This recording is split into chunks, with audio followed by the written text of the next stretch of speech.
So welcome back to my channel. হ্যাঁ, তোমরা সবাই কেমন আছো? আমি তো ভালো আছি। আর বুঝতেই পারছো থাম্বনেল দেখে এটা কিসের ব্লগ হতে চলেছে, জামাই ষষ্ঠীর ব্লগ।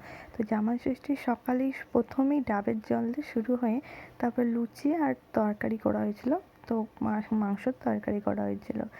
আমার সোনাও আমার সঙ্গে লুচি ভাজবে বলে দাঁড়িয়ে আছে। তো ও আগুনের সামনে যাতে না যেতে পারে তার জন্য ওর সঙ্গে একবার করে খেলছি আর করছি। তো দেখো লুচি তরকারি আর মিষ্টি দিয়ে প্রথমেই বলে দিই আমার মা নেই। তো জামাই ষষ্ঠী মা ছাড়া কি হয় না? তো তাই জন্যেই বাবা আর বোন মিলে আয়োজন করেছিল সব কিছু। বোন একটা কাজ করে, তো সেই সূত্রে সেই দিন বোন আর ছুটি পায়নি।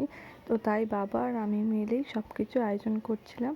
তো আমি প্রথমেই সব কিছু কেটে কুটে নিয়েছি, বাবা বাজার করে নিয়ে এসেছিল। করে নিয়ে আমি প্রথমে কেটে কুটে নিয়ে তারপর মাছগুলো ধোবো বলে রেখে দিয়েছি। তো আমার বাবু এদিকে খেলা করছে একা একাই।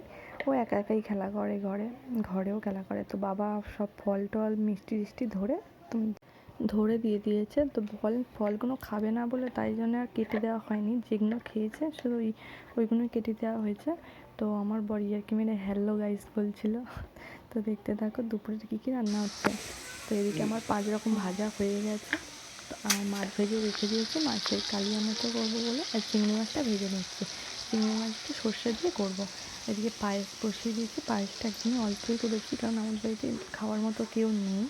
তো তাই জন্যে অল্পই করেছি, কারণ বোন সেই রাতে আসে। তো আর খাওয়ার মতো কেউ নেই। তো বাবা মাংস, তো আমি বাবুকে স্নান করাবো বলে আমি মাংসের তরকারিটা বসাতে পারিনি। তো বাবাই মাংসের তরকারিটা বসিয়ে মাংসের তরকারিটা করে নিচ্ছিলো। আর আমার বাবা খাসি মাংসটা খুবই ভালোই করে, তো তাই জন্য বাবাই করলো। তো এইভাবে দেখো আমি 5 রকম ভাজা পায়েস সব কিছুই হয়ে গেছে। তো আমি বাবুকে স্নান করাতে চলে গেছিলাম। তো এই দেখো দুপুরবেলা খুবই গরম ছিল, তাই জন্য বারান্দায় খেতে দেওয়া হয়েছিল, কারণ ঘরের মধ্যে খাওয়ারটা ছিলই না, এতটাই পরিমাণে গরম ছিল। ব্লগটা এখানেই শেষ করলাম। তো ব্লগটা কেমন লাগলো কমেন্ট